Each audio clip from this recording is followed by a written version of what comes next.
Ayan, ito yung ano, sa, itong metro ng batch 1. Ito yung sa batch 2. Ayan, parehas na siya umiikot kasi binuksan na, no?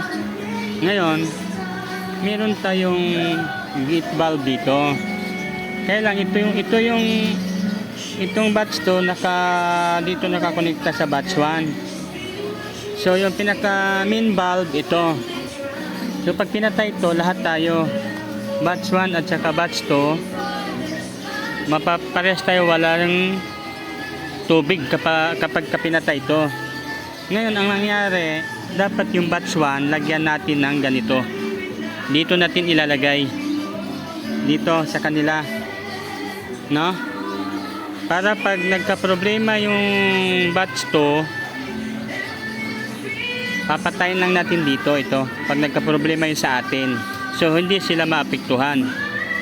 Ngayon kapag ang batch 1 naman ang may problema, ito lang ang papatayin, yung yung ikakabit na yan. Para tuloy pa rin yung ano natin, tubig. Ganyan. Kasi pares tayo dito, nakakonekta tayo sa isang gate valve. Yun lang. Ayan, malamang may tubig na dyan. Kasi naduktong na nila doon ni doon sa pinutol. Yawn.